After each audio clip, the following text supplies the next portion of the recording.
वैसे भी महत्वाकांक्षा के दोनों प्रकारों के परिणाम हमें दिखाई देते हैं। अगर महत्वाकांक्षा गलत दिशा में मुड़ जाए तो व्यक्ति रावण बन जाएगा, और यदि महत्वाकांक्षा को सही दिशा मिल जाए तो व्यक्ति भक्त, संत और भगवान का अभिन्न अंश बन सकता है। महत्वाकांक्षा का पहला रूप सामने आया कि उसने सूर्य से कहा कि भाई तुम पृथ्वी की परिक्रमा करते हो। सूर्य ने कहा करते हो, ताकि मेरी परिक्रमा कराता हूं, मैं क्या पृथ्वी से कम हूं? सूर्य ने कहा मैं तो भाई नियम से बंधा हुआ हूं, इसलिए तुम्हारे कहने से तुम्हारी परिक्रमा नहीं कर सकता। अब देखिए महत्वाकांक्षा में विकृति क्या आ गई। सूर्य से प्रकाश लेना एक बात है और सूर्य हमारी परिक्रमा करे ये दूसरी बात है। अपनी महत्वाकांक्षा के लिए हम प्रकाश जीवन में ले आए और प्रकाश का सदुपयोग करें, करके आगे बढ़े, तब तो हमारी महत्वाकांक्षा सही दिशा में ले जा रही है। और अगर हम यह समझने लगे कि प्रकाश हमारे चारों ओर ही चक्कर काटे, इसका मतलब यह है कि हम केवल अपने को चमकाना चाहते हैं और उसकी विकृति इस रूप में आ गई कि जब सूर्य ने अस्वीकार कर दिया तो विंध्याचल ने कहा कि अगर तुम मेरी परिक्रमा नहीं करोगे तो तुम्हारे प्रकाश से मैं संसार को वंचित करके अंधकार फैला दूंगा। और भाई मात्सर्य का सबसे बुरा रूप ये ही है। इसका तात्पर्य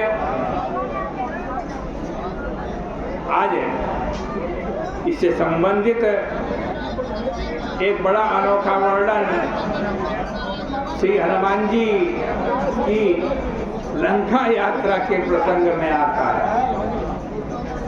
गोस्वामी जी ने हनुमान जी की यात्रा का वर्णन किया।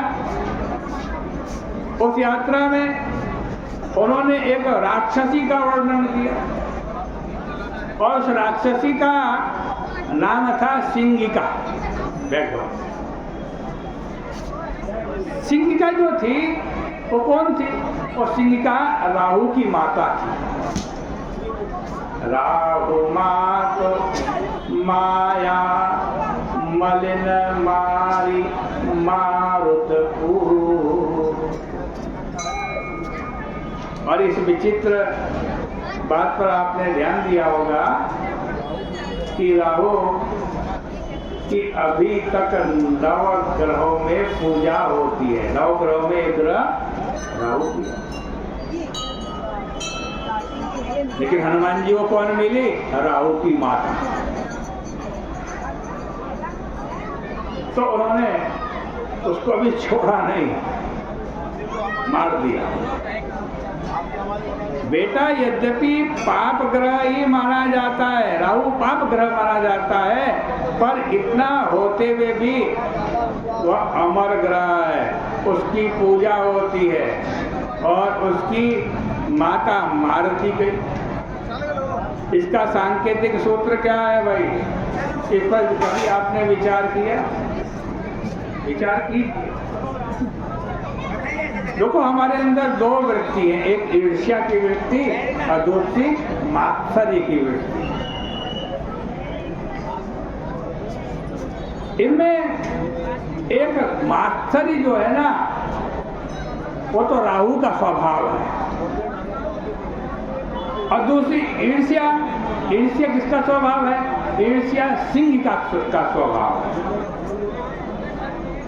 ईर्ष्या और मात्सर्य की वृत्तियां एक दूसरे के पास ही हैं, बिल्कुल एक दूसरे से मिलती जुलती सी हैं। कभी कभी तो किसी से पूछ दीजिए कि मात्सर्य माने, तो वो उत्तर में कह देगा मात्सर्य का मतलब ईर्ष्या। पर ईर्ष्या और मात्सर्य में थोड़ा सा अंतर। मात्सर्य शब्द का अर्थ है कि जैसे दो व्यक्ति चल रहे हैं तो स्वाभाविक है कि एक व्यक्ति की गति तेज हो सकती है और दूसरे की धीमी हो सकती है। इस प्रकार एक व्यक्ति तो तेज चलता हुआ आगे है और दूसरा पिछड़ गया, उसे बुरा लग रहा है, ये व्यक्ति तो आगे चला गया, मैं पीछे रह गया। उस समय उसके मन में जो क्षोभ उत्पन्न होता है उसी का नाम क्या है? मात्सर्य। संस्कृत के इस शब्द का अर्थ है मत्तः सरति। अरे ये आदमी मुझसे भी आगे बढ़ रहा। अब इसकी दो प्रतिक्रियाएं होंगी, एक ईर्ष्या की तथा दूसरी मात्सर्य। ईर्ष्या वाली प्रतिक्रिया से मात्सर्य वाली प्रतिक्रिया भिन्न होगी। एक प्रतिक्रिया तो यह होगी कि पिछड़ने वाला व्यक्ति यह सोचे अगर मैं भी तेज दौड़ूं तो मैं इससे आगे जा सकता हूं। तो स्वाभाविक रूप से वो व्यक्ति ज्यादा तेज दौड़ करके आगे वाले व्यक्ति से और आगे बढ़ जाएगा। यह वृत्ति बहुत अच्छी तो नहीं है, पर यही राहु का स्वभाव है। देवता अगर अमृत पान करते हैं तो हम भी अमृत पान करेंगे, इस निश्चय के साथ वह अमृत पान करने में सफल हो जाता है।